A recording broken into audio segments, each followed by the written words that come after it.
Señor es bueno y su misericordia es para siempre. Yo me gozo cuando veo a Padre dando una santa cena. Nosotros oramos para que se convirtiera, era el más duro de su familia. Y hoy verlo perseverando en el Señor y entendiendo acerca del amor de Jesús es algo que satisface mi alma. Dios te bendiga, Padre. Mire su rostro, vamos a orar. Padre, en el nombre de Jesús, en ese nombre que es sobre todo nombre, queremos darte las gracias por el día de hoy. Todos los días son tuyos, Señor. No importa, Señor, que amanezca soleado o lloviendo, tuyos son. Tú nos permites, Señor, ver el nuevo día gracias a tu bendición de salud, de fuerza sobre nosotros. Si respiramos, Señor, eso te lo debemos a ti, Señor. Y por eso, Señor, te damos las gracias. Te rogamos, Señor, que el día de hoy tú abras nuestro entendimiento para escuchar tu palabra. Que la palabra no vuelva a ti vacía, que haga en conformidad con el propósito que la has enviado, que nos sirva, que sea de alimento espiritual. Te doy gracias por cada uno de mis hermanos y hermanas acá presentes. Tú les has convocado y hoy estamos aquí en tu presencia. Así que sé tú en medio de nosotros y ministra como tú quieres. Conforme, Señor, al plan y al propósito que tú tienes, haz tu obra en nuestras vidas. Te lo pedimos en el nombre de Jesús. Amén y amén.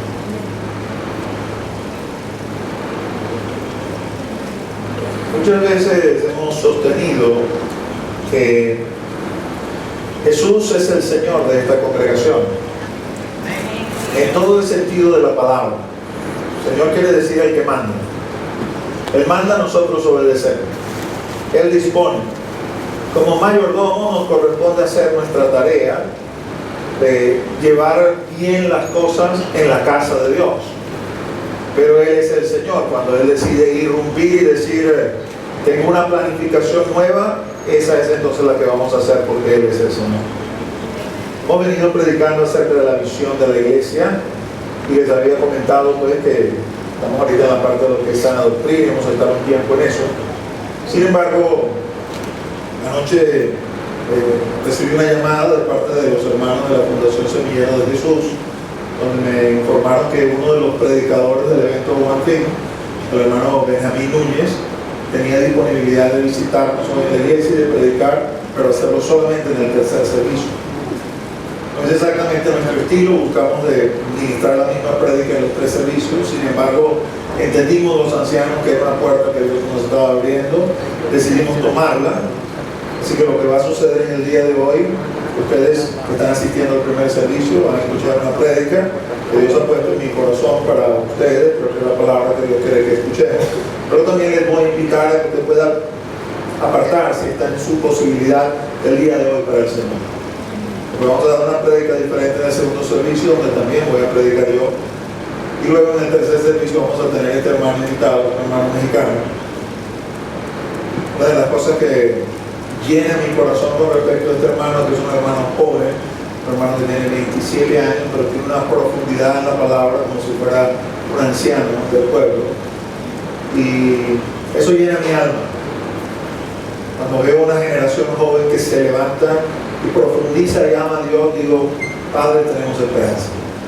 Y lo veo también acá en medio de la iglesia, lo he dicho muchas veces y lo sostengo, los jóvenes de la iglesia van a tomar en su momento la batuta y usted se va a sorprender. Se lo digo siempre con tiempo para que no se quede atrás. Si usted es como yo, no de lo que somos viejos, sino menos jóvenes, póngase las pilas y no deje que otro ocupe su lugar. Tome el lugar al cual Dios le ha llamado, asúmalo y participe, porque es bueno ver la generación que viene atrás creciendo y sentirse como se sentía Pablo con respecto a los hermanos, decir, ustedes son gozo y corona mía en el Señor, porque ojalá sean más grandes que yo, pero allí en lo que ustedes sean, yo he puesto mi grano de arena para la gloria de Dios, y eso es lo que buscamos, eso es lo que queremos. Esta mañana conversaba con Fadi antes de entrar y Fadi me dijo, tenía una Santa Cena diferente y el Señor me la cambió. Yo, bueno, gloria a Dios, no me extraña, Él es así, ¿no? Pero cuando decide irrumpir, irrumpe por todos lados. Porque de alguna manera lo que Él ha presentado acerca del libro de Oseas refleja lo que he querido titular en el corazón de Jesús. Una de las motivaciones que tengo al momento de asistir a algún evento, cuando se me invita y donde vamos a ser ministrados, pensando en nosotros, los pastores y los líderes, es, Señor, permítanos seleccionar eventos donde te estés moviendo tú, donde sea tu espíritu, porque sí es cierto, nosotros como líderes vamos, buscamos, hacemos nuestra búsqueda personal, pero no estamos exentos de ser ministrados. Todo aquel que ministra debe ser ministrado, porque no brindamos de nuestra propia fuente, brindamos de la fuente que es Cristo, y allí necesitamos recurrir. Así que cuando veo un evento y en el evento puedo sentir el Espíritu, Dios me toca, Dios me ministra, Dios pone en mi corazón, doy gloria a Dios. Doy gloria a Dios. No solamente doy gloria a Dios, también elevo una oración. No están todos los jóvenes que fueron luego al evento, pero más o menos como 50 personas acá de la iglesia al evento. Tome también usted esto como oración. Señor, permíteme perseverar en esto, porque son los que perseveran hasta el fin los que alcanzan bendición, los que alcanzan salvación. Que no sea emoción de un momento, que no sea emoción de 1 o 2 semanas, que sea algo que yo pueda tomar, beber, ponerlo dentro de mí, caminar entonces en función de lo que Dios me ha mostrado. Y una de las cosas que el Señor reafirmó y tocó mi vida, y quizás vimos un par de versículos que me permitieron darle un enfoque diferente o verlo diferente, es el hecho de que estamos en el corazón de Jesús. Nosotros, la iglesia, los cristianos, las cristianas, estamos en el corazón de Jesús. Entiendo que se necesita para la comprensión de la palabra y la comprensión del Evangelio la revelación de Dios. Los discípulos habían caminado 3 años con Jesús y Jesús les había hablado muchas veces y les había citado la palabra muchas veces, pero no es sino hasta que Él había resucitado, que dice la Escritura, les abrió el entendimiento para que comprendiese la Escritura. Y en ese momento sus ojos fueron abiertos y lo que Él había venido diciendo durante 3 años lo vieron clarito. Necesitamos revelación de parte de Dios para poder vivir el Evangelio. Necesitamos revelación de parte de Dios para poder perseverar hasta el final. No es suficiente con mi intelecto, no es suficiente con mi voluntad, mi deseo. Se necesita revelación de lo alto. Y una de las cosas que le pido al Señor, permite que la congregación pueda verte como una persona. Que no te conciba como algo etéreo, como algo que está tan arriba que no nos toca, no nos afecta, como que un concepto. No. Que te podamos concebir en lo personal. Que podamos concebirte como persona. Le pido al Señor, Señor, ojalá nuestros ojos fueran abiertos, así como fueron abiertos los ojos de Giesi, el siervo de Eliseo, que salió de su casa y vio que estaba rodeado de los ejércitos de Asiria y regresó corriendo para decirle a Eliseo: estamos rodeados, Eliseo. Y Eliseo ni se perturbó, elevó sus ojos al cielo y le dijo al Padre: abre los ojos a este para que vea. Y los ojos del siervo fueron abiertos, y cuando salió, sí, ahí estaba el ejército de Asiria, pero en los montes alrededor de la ciudad había un ejército de carros de fuego. Entonces Giesi supo: no, aquí no pasa nada, Señor, ya sé, ya entendí. Que nuestros ojos sean abiertos y podamos ver a Jesús como una persona. Porque entonces vas a poder entender el peso de lo que significa que tú y yo estamos en su corazón. Cuando entendamos lo que Jesús es, porque es una persona, sí, pero está por encima de nosotros. Su dignidad supera la nuestra, su posición supera la nuestra, su categoría supera la nuestra. Él, me perdona, no quiero que usted se sienta insultado ni nada así, pero Él se rebaja para ponerse a nuestro nivel.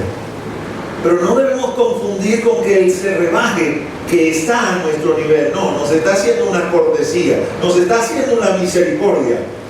Él está muy por encima de nuestro nivel. Y yo no sé cómo tú lo entiendes o cómo lo ves o si has reflexionado en algo como eso, pero que yo esté en su corazón. Entonces me pasa como dice el salmista, este pensamiento es demasiado maravilloso, demasiado grande para mí, no lo puedo comprender.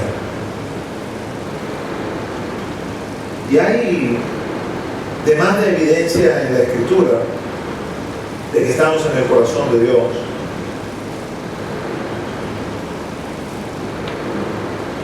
La idea es tocar solamente algunos versículos, ¿no? Y voy a comenzar tocando Juan 17. Juan 17 es la oración de Jesús la noche que fue entregado. Yo le voy a recomendar a usted lea Juan, todo el Evangelio, léalo, pero léalo sobre todo a partir del 13.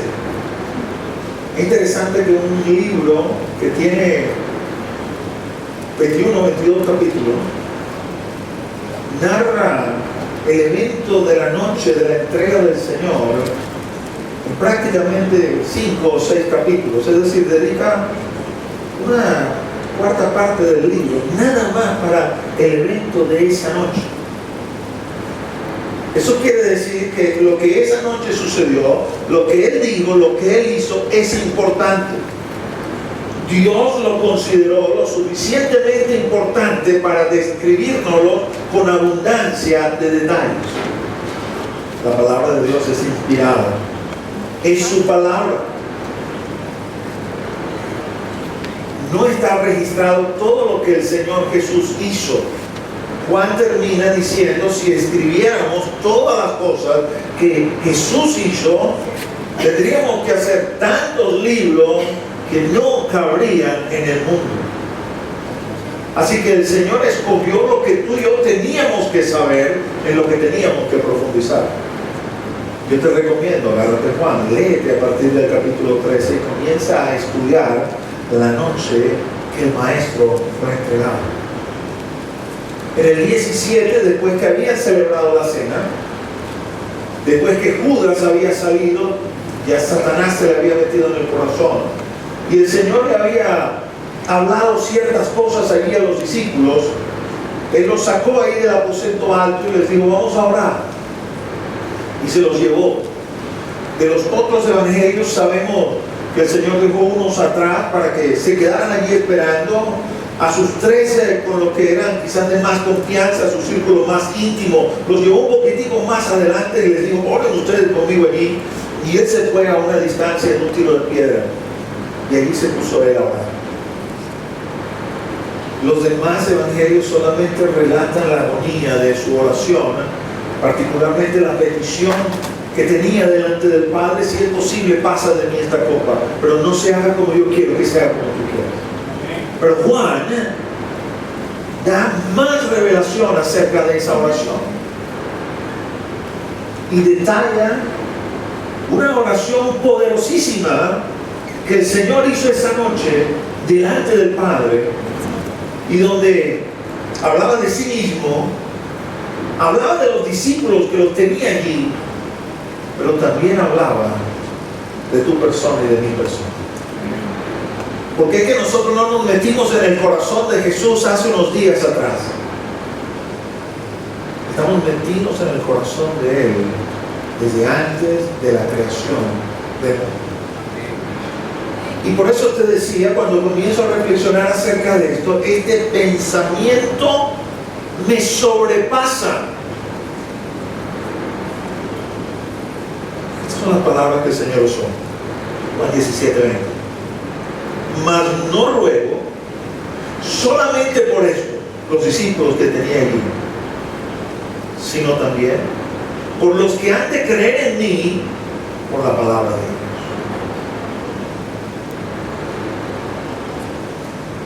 Hay gente que les fascina, vamos a decir así, usar otra palabra, pero les fascina hacer árbol genealógico. Vamos a ver mi papá, el papá de mi papá, por aquí, por allá, y construyen árboles genealógicos y se remontan generaciones y generaciones. Muchos de ellos son hábiles investigadores y comienzan a ver por aquí o por allá. Si tuviéramos la oportunidad de levantar algo así como un árbol genealógico, pero no desde la perspectiva carnal, biológica, sino desde la perspectiva espiritual, usted y yo seríamos capaces de remontarnos hasta alguno de los apóstoles. Si usted y yo no tenemos un origen apostólico, y quizás no lo podemos comprobar de forma personal, pero lo comprobamos de la manera eclesiástica como iglesia, podemos poner en tela de juicio el que nosotros seamos genuinos cristianos. Porque el cristianismo nació con Jesús, de ahí se transfirió a los apóstoles, y los apóstoles a sus discípulos, y los discípulos de los discípulos de los apóstoles, y así sucesivamente hasta llegar a nosotros. La iglesia tiene un origen legítimo, conectado directamente con Jesús.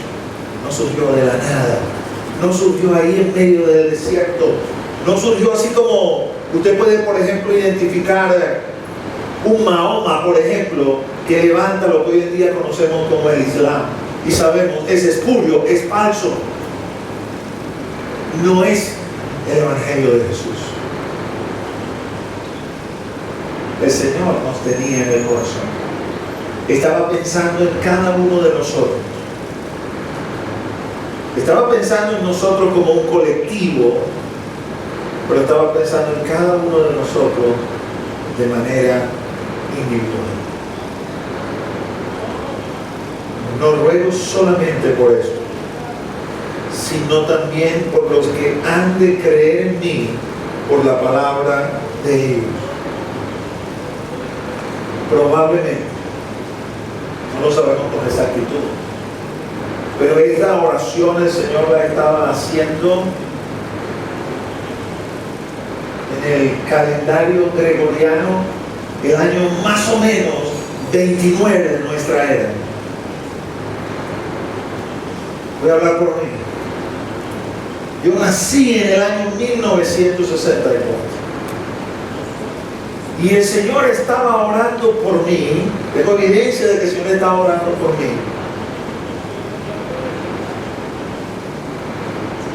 1936 años antes de que yo nací. Él es eterno. Nosotros no somos eternos desde la perspectiva de Él.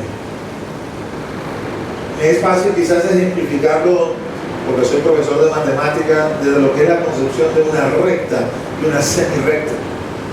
Mientras que una recta no tiene principio ni fin, una semirecta tiene un origen aunque no tiene fin. Nosotros somos semirectas y Él es una recta. Él es eterno. No puede identificar usted su origen ni tampoco el final. Usted y yo tenemos un punto de creación. Allí se inició y Él nos hizo parte de la eternidad. Ya sea que la vamos a pasar con Él o que no la pasemos con Él, usted y yo, los seres humanos, no vamos a ser destruidos, no vamos a ser aniquilados. Desde el momento que Él decidió crearnos, desde ese momento vamos a existir para siempre. Con Él o sin Él, que es lo más terrible que nos puede pasar, pero vamos a existir para siempre. Así que cada uno de ustedes puede fijar su origen.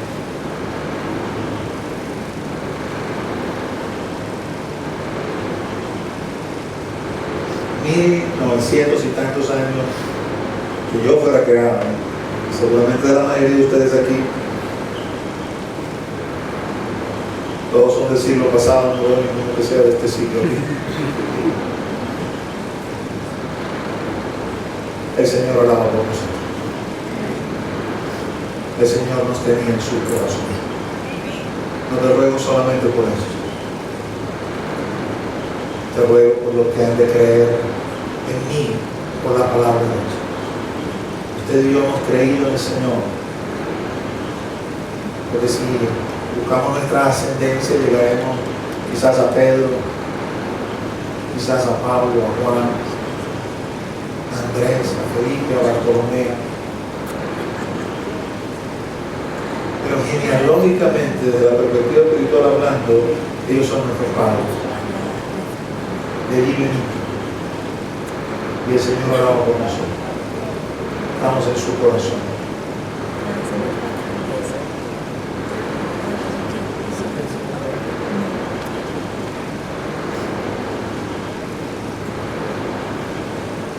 Cuando Juan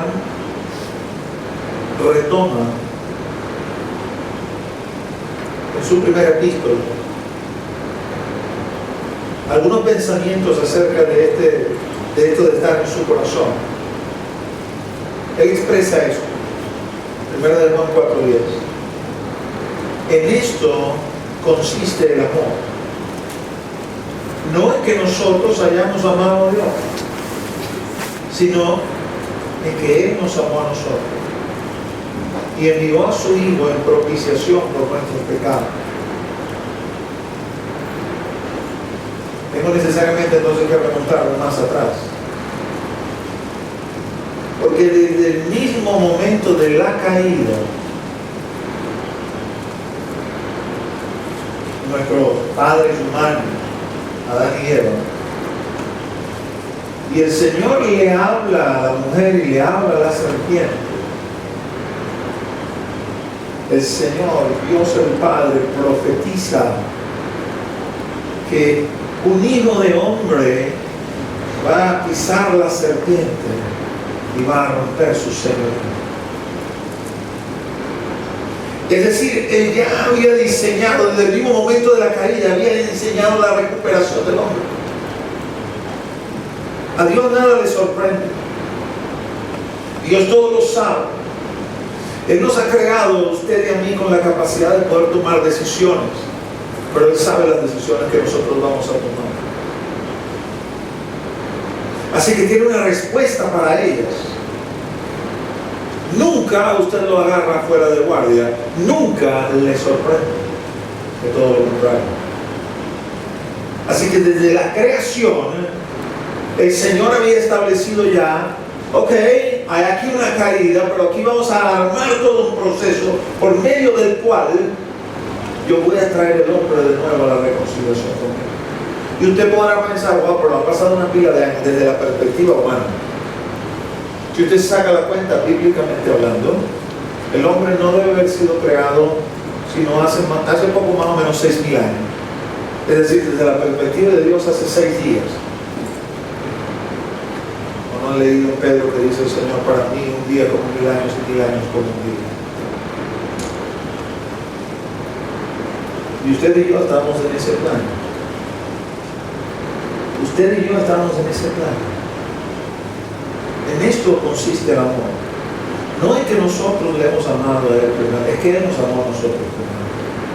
Y sabemos que Él nos amó a nosotros primero porque Él envió su Hijo en propiciación por nuestros pecados.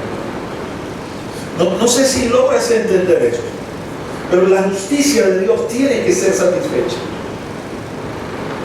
Dios no da por inocente al culpable. La aplicación de misericordia significa que eres culpable y yo no estoy tomando en cuenta tal cosa.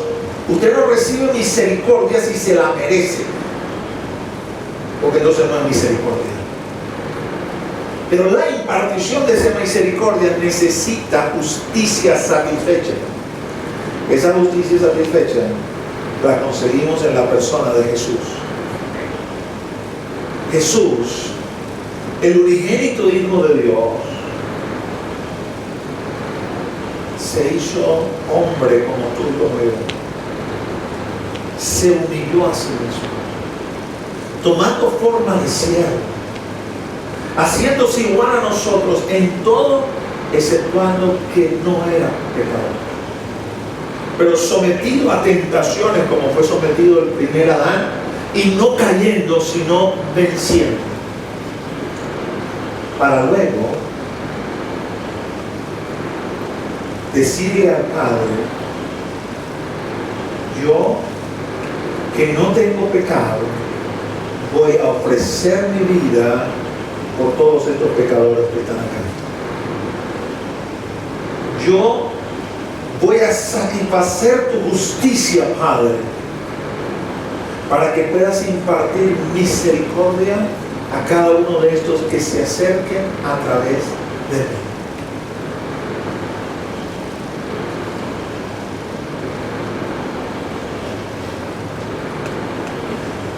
Si todavía te crees bueno o buena, pídele a Dios que te revele: Padre, solo por un instante, revélame cómo me ves si no me vieras a través de Jesús. Y te recomiendo que estés sentadito, porque lo que vas a ver no te va a gustar. Es probable que seas tan feo que no lo puedas creer.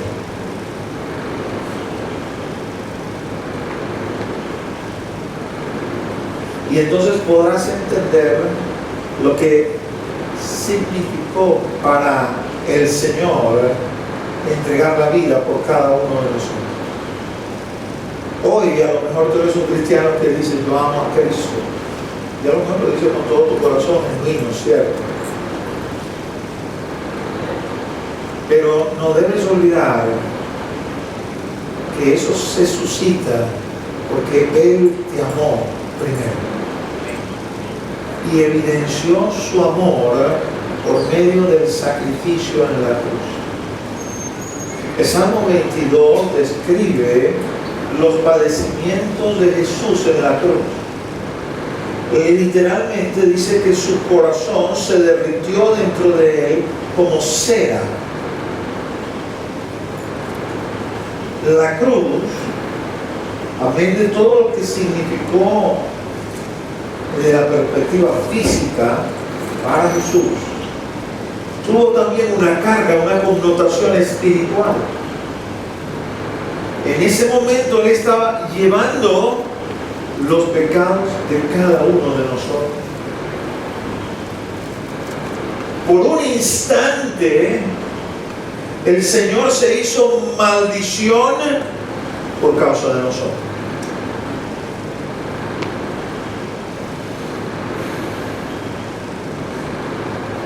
El Señor no estaba fingiendo cuando oró a su Padre y le dijo: Padre, Padre, ¿por qué me has abandonado? Por un momento la unidad perfecta del Padre y del Hijo se rompió. El Hijo levantó su mirada y ya no vio más el rostro del Padre, lo que vio fue sus espaldas. Se rompió la comunión, se rompió la unidad. Yo no soy pecador. ¿Por qué me dan la espalda a mí? Los pecadores son ellos. Pero vamos en su corazón. Perdónanos, Padre, no saben lo que hacen. Que tu castigo sea sobre mí, no sobre ellos. Que yo muera para que ellos vivan. Estamos en el corazón de Jesús. Y si estamos en el corazón de Jesús, cuando andamos en delitos y en pecado, tanto más ahora que hemos experimentado su redención. ¿Cómo puede haber temor en tu corazón frente a las circunstancias? ¿Cómo puede haber desasosiego? ¿Cómo puede haber falta de paz si estás en su corazón? Si cuando estábamos muertos en delitos y en pecados no nos dejó, allí nos fue a buscar, allí nos recogió, nos limpió, nos dio vestidura nueva, nos dio anillo, nos dijo: tú eres mi hijo. Nos hizo coherederos junto con él. Si cuando esa era nuestra condición estábamos en su corazón, porque nuestra condición es diferente, gracias a lo que Él ha hecho en nosotros, seguimos en su corazón. Motivo para regocijarnos, motivo para afirmarnos. Aunque la tierra sea conmovida, yo no temeré. Tú estás conmigo. Tu vara, tu callado son mi aliento. Pones mesa delante de mí en presencia de mis angustiadores. Mi copa está rebosando. Estoy en tu corazón. Estamos en su corazón.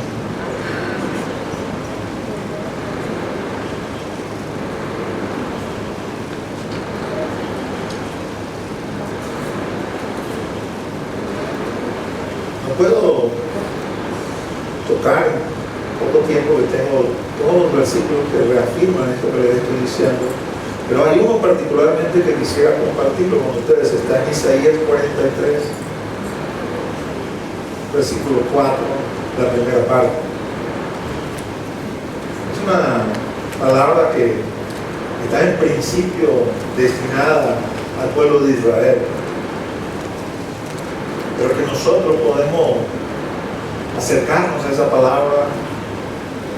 La Escritura nos dice en Efesios 2 que Él derribó la barrera que había entre los dos pueblos, y de los dos pueblos hizo uno. Y aunque hay profecías diferentes para cada uno de los pueblos, para la iglesia y para el pueblo de Israel, en lo tocante a los tiempos del fin, en lo tocante a lo que es el carácter de Dios, el corazón de Dios para con nosotros, eso es exactamente igual. Es más, nosotros estamos en un lugar, si se quiere, más privilegiado, porque usted y yo somos la novia del Cordero. Usted y yo, la iglesia, somos la esposa de Jesús. Y el Señor le dice al pueblo de Israel: porque a mis ojos fuiste de gran estima, fuiste honorable, y yo te amé. Este es el Padre hablando. La profecía comienza unos versículos antes, en el versículo 1 de Isaías: anda y di a mi pueblo, así dice Jehová, tu Dios, tu Padre, porque a mis ojos fuiste de gran estima, fuiste honorable, y yo te amé. Así como lo que explicaba Fanny acerca de Oseas. Oseas, el profeta Oseas, representa la figura del Padre. Su esposa Gomer representa a ese pueblo de Israel, nos representa a nosotros, pecadores. Esa fornicación de Gomer, andando por ahí de hombre en hombre, acostándose de cama en cama, representa la pecaminosidad. Cada vez que usted y yo, ya siendo cristianos, pecamos, ofendemos al Señor, lastimamos al Señor. El Señor, siendo una persona, tiene emociones igual que tú, igual que yo. Que sus emociones son santas, que sus emociones son puras, que sobrepasan las nuestras, que están por encima, sí. Ya les dije antes, les están por encima de nosotros. Pero no nos exime eso de que cuando tú y yo, ya siendo cristianos, andamos como Gomer allí en fornicación espiritual, lastimamos el corazón de Jesús. ¿Dónde estamos? Donde nos ha colocado, donde nos ha puesto. Y Oseas podía ver eso en Gomer. Cualquiera podía venir a decirle: pero qué clase de profeta eres tú, no te das cuenta de lo que está haciendo tu mujer. Y a semejanza de lo que Dios le dijo al pueblo de Israel en Isaías, Oseas podría decir, ella es para mí de gran estima, ella es para mí honorable y yo la amo. Yo no sé tú, pero yo eso no lo entiendo. ¿Cómo me puedes amar tanto? No lo entiendo, porque sé quién soy. ¿Cómo me vas a decir honorable? ¿Cómo me vas a decir de gran estima? ¿Cómo?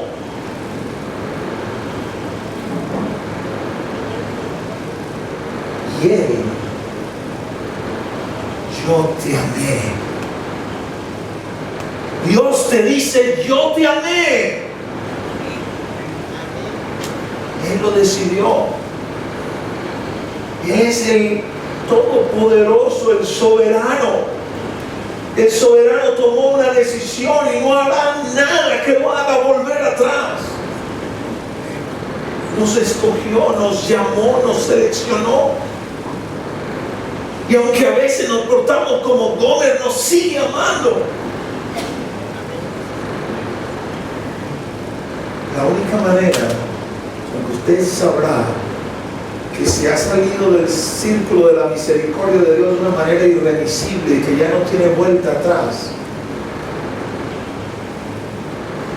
es el día que parta de este mundo y usted sabe que está en pecado. Porque mientras estemos aquí, estemos con vida,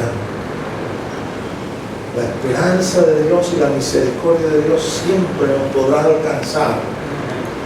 Siempre podrá presentarse en ese mercado donde nos quieren vender como esclava para comprarnos y redimirnos.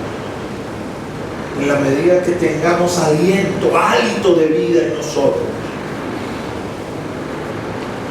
Quiere decir que su misericordia no necesariamente nos ha abandonado. Honorable, de alta estima, yo te amé.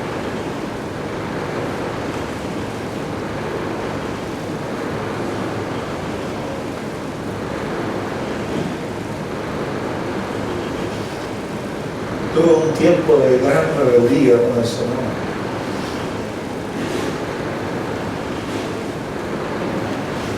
Fue quizás el año 89, 90, que nació Alejandro, que nació Andrés, 21. Vamos en el campamento cristiano.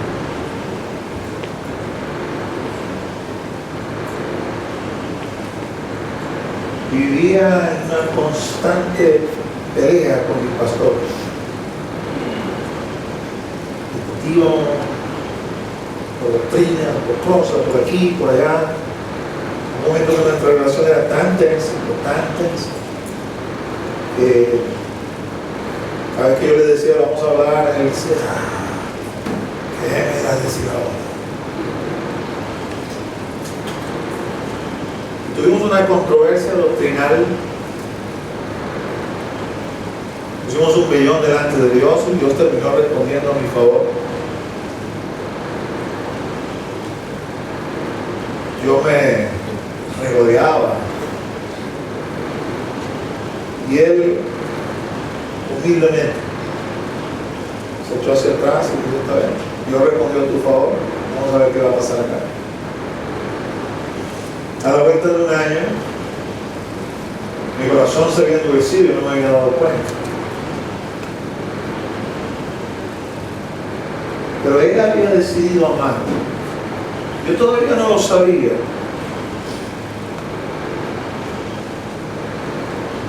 Me tocaba predicar todos los miércoles. Prediqué ese día. El día siguiente me llamó el pastor y me dijo, mira, anoche predicaste por contienda.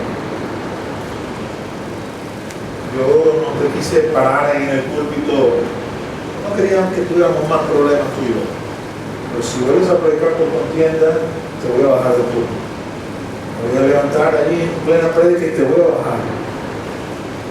Yo por supuesto que le dije que él estaba equivocado, que yo no había predicado por contienda. Sin embargo, como a los 3 días el Señor me dio un sueño. Me ese sueño, aparecía un ángel en el sueño, extendía sus alas, me miraba a los ojos y me decía, no predique por completo. Y yo fui donde el pastor, me humillé, le pedí perdón y le dije, tuve este sueño y tú tienes razón, no lo hice bien. Yo bendigo a mi Señor que dijo, yo te he amado, porque Él entonces comenzó a tocarme. Luego en una prédica del copastor, algo que dijo tocó mi corazón. Y esa noche estuve, no siempre orábamos mi esposo y yo juntos, pero particularmente esa noche sentía en mi corazón que yo debía arrepentir. Comenzamos haciendo una oración y le comenté y le digo, oye, esto que dijo el pastor ahí en la prédica, esto me tocó, no creo que lo haya hecho bien, quiero pedirle perdón al Señor. Y comencé a pedirle perdón al Señor. De allí orando me sobrevino un éxtasis. Comencé a hablar en lengua como nunca había hablado en lengua. A lo que nunca me había pasado ni antes ni me ha pasado luego, porque era que comencé a conversar con Dios. Mi esposa todo lo que escuchaba eran las lenguas que salían de mi boca, no podía entender absolutamente nada, y en un momento ella se levantó y se sentó en la cama a esperar a ver en qué iba a parar todo eso. Pero en mi espíritu yo estaba entendiendo, yo hablaba con Dios y Dios me respondía. Y yo le decía al Señor, perdóname, yo no tenía que haber hecho esto, y entiendo esta palabra, y el Señor me decía, yo te perdono. Y yo lloraba. Pero yo realmente no esperaba, como yo les decía, usted nunca puede sorprender a Dios, nunca lo agarra fuera de guardia. Él le sorprende a usted. Yo no esperaba lo que Él me iba a decir después. Porque como que habíamos entrado en el calor de la conversación, estábamos ahí, chévere. Y entonces de repente me soltó una bomba y me dijo, ¿y sabes qué? En lo de la disputa doctrinal, realmente tú no tenías razón, tenía razón tu pastor. Y yo me derrumbé delante de él y decía, yo no puedo, ¿cómo tú me vas a decir eso? Si pusimos un vellón y tú lo respondiste a mi favor. Entonces el Señor me dijo, ¿sabes? Si yo no respondí el vellón a tu favor, tú te ibas a descarriar, tú no ibas a aceptar un no por respuesta por lo grande de tu orgullo. Y yo te amo tanto que no quiero que te pierdas. Y hermanos, yo estuve llorando en la presencia del Señor por 3 horas. Yo me arrodillé a orar esa noche a las 10 de la noche, y cuando finalmente el éxtasis terminó y abrí mis ojos, mi esposa estaba ahí esperando para que yo le contara qué había pasado, porque no entendía nada, y ella lo que estaba era orando, Señor, tócalo. Yo no sé qué estás haciendo a mí, pero tócalo. Era la 1 de la mañana. Y yo lo que le decía al Señor, le decía, yo no te entiendo. ¿Quién soy yo para que tú me ames así? ¿Quién? Dime. Yo soy tu padre, me decía él. Yo decía, pero yo no amo así a mis hijos. Yo no entiendo qué clase de padre eres tú. No quiero que te pierdas, me decía. Y ese año, el año 92, mi relación con Dios cambió, fue transformada. Yo pude entender el versículo que dice, al que mucho se le perdona, mucho ama. Porque yo entendía que me había perdonado mucho. Que por ese pecado, por esa testablez, me podía, si hubiese querido, haber condenado. Pero no me quiso condenar. Yo te miré y te vi de gran estima. Para mí fuiste honorable. Yo te amé. Y eso derrumbó mi corazón. El día siguiente había una gran paz en mi corazón.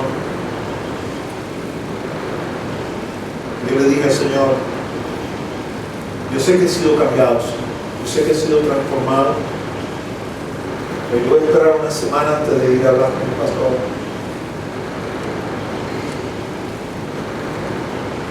Yo creo que dentro de una semana yo me siga sintiendo así como me estoy sintiendo.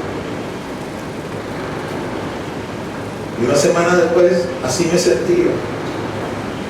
Así que fui a hablar con él.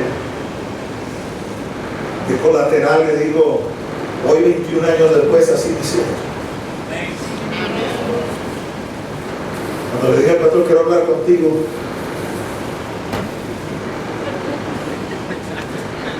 pero se sentó junto conmigo ahí debajo de una mata. Y yo le comencé a contar, mira, tuve esta experiencia con Dios, así. Por primera vez vi a mi pastor llorar. Porque no me decía nada, solamente las lágrimas le comenzaron a correr. Y me dijo, ahora entiendo por qué respondió así. Y el Señor me dijo, a través de mi pastor, ¿sabes que tienes que pedir perdón a la congregación? Y yo decía, sí, yo lo sé. No te justifiques, solamente pide perdón. No trates de justificar tu pecado, todos somos pecadores. Pide perdón de corazón. La noche del miércoles de esa semana, cuando me tocó predicar, me puse delante de la congregación para pedirle perdón a la congregación. Yo era uno de los ancianos de la congregación, y la congregación podía ver esa continua disputa ahí con mi pastor. Pero cuando estaba en el púlpito, el Señor me dio a rodillas. Pide perdón de rodillas delante de la congregación.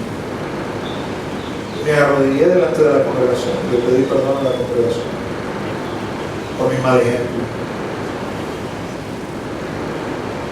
Mi pastor vivió 4 años más, se murió en el año 96. Esos fueron los 4 mejores años que pasé con mi pastor. Cuando más pude beber de él, cuando más pude aprender de él. Y hoy mucho de lo que soy como siervo de Dios se lo debo a sus enseñanzas y a su ejemplo.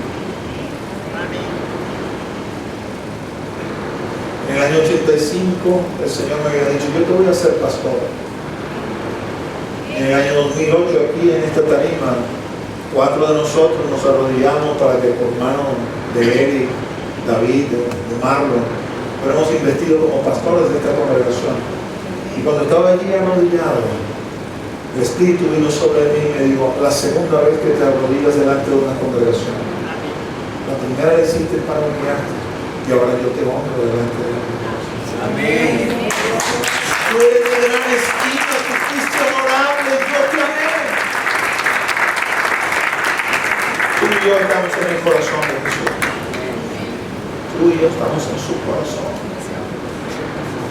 Nada puede superar eso, mis amados hermanos. Estamos en el corazón del Rey, del Creador. Aunque seamos torpes, aunque seamos cabezones, tercos, se lo digo muchas veces como que Él se hubiera empeñado por nosotros y lo hacemos mal una y otra vez, pero Él está empeñado. Él está empeñado. El resultado, no quiero mucho que vaya a pasar, se traduce. 1 Juan 4:19 va a aparecer allí. Nosotros le amamos a Él porque Él nos amó primero. Entendemos que nos ha amado primero. Y entendiendo que nos ha amado primero, le amamos a Él. Pero usted sabe lo que significa amarle a Él. Amarle a Él no significa que usted se emocione y de repente le den ganas de llorar o que le cante. No, amarle a Él significa que usted está cuadrado con Él. No importa lo que me demande, no importa lo que me pida, yo lo voy a hacer. No importa lo que tú quieras de mí, yo lo voy a hacer. Porque tú me amaste a mí primero. Cuando yo no te pedí nada, tú me diste todo. Cuando yo ni siquiera te estaba buscando, tú viniste, me visitaste y allí me alcanzaste. Quisiera concluir con este versículo. Que veo muchas veces tanta disputa en medio de nosotros. Hablando de la iglesia en general, no necesariamente me refiero al con Cristo, pero bien pudiera estar pasando en medio de nosotros. Si alguno dice yo amo a Dios y aborrece a su hermano, es mentiroso. Pues el que no ama a su hermano, a quien ha visto, ¿cómo puede amar a Dios a quien no ha visto? cuando veas a tu hermano, a tu hermana, entiende la sangre vertida en el Calvario no solamente se vertió por ti, se vertió por él y por ella también. Dios no solamente está trabajando en ti, está trabajando en él y en ella también. Somos hermanos. Cuando decides despreciar a tu hermano, cuando decides apartarte de tu hermano, es como si decidieras apartarte de Dios. ¿Cómo puedo decir, yo te amo, Cristo? ¿Cómo puedo decir, yo te amo, Cristo, si no amo a aquel por quien Cristo murió? Los que somos padres quizás podemos entender eso un poquito más. Es como alguien viniera y me dijera, pastor, yo te amo, pero yo no amo a Raquel. ¿Cómo me vas a amar a mí? No vas a amar a mi hija. Pastor, yo te amo, pero yo no amo a Andrés. Me cargo, no lo soporto. Lo entiendo. Mi sangre de mi sangre. ¿Cómo me vas a decir que me amas? No amas a mí. ¿Cómo voy a decirle a Cristo, yo te amo? Y Cristo nos ve y nos dice, pero no amas a este, no amas a aquel. Yo morí por ellos. Son mis hijos, mi familia, tu familia también. Quiero que entiendan dos cosas aquí de esta tarde. El Señor nos ha amado, estamos en su corazón. Amén. Y Él quiere que le amemos de regreso. ¿Vas a amarle de regreso? Cuando le digas, heme aquí, lo que tú quieras yo te lo voy a dar.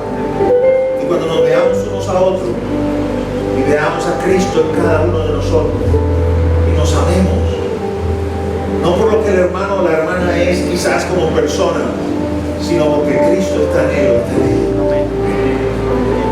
Y al amar a Cristo en él o en ella, también le amamos a él. Quiero que le pongas de pie. Vamos a tomar un tiempo para orar al Señor.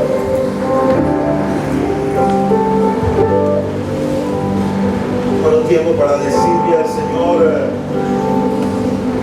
una canción dirigida, pero puedes decirle algo con tus propias palabras. El Señor desea escuchar también nuestra voz. El Señor se deleita en el cántico que sale de nuestros labios. Si eres de lo que te distrae, que no puedes estar ahí adorando al Señor con tus ojos abiertos, entonces cierra los ojos y deja que el Espíritu Santo te ministre. No te vayas de aquí sin ser ministrado. No seas como los de Nazaret, que por la dureza de su corazón, porque conocían a Jesús, no recibieron bendición.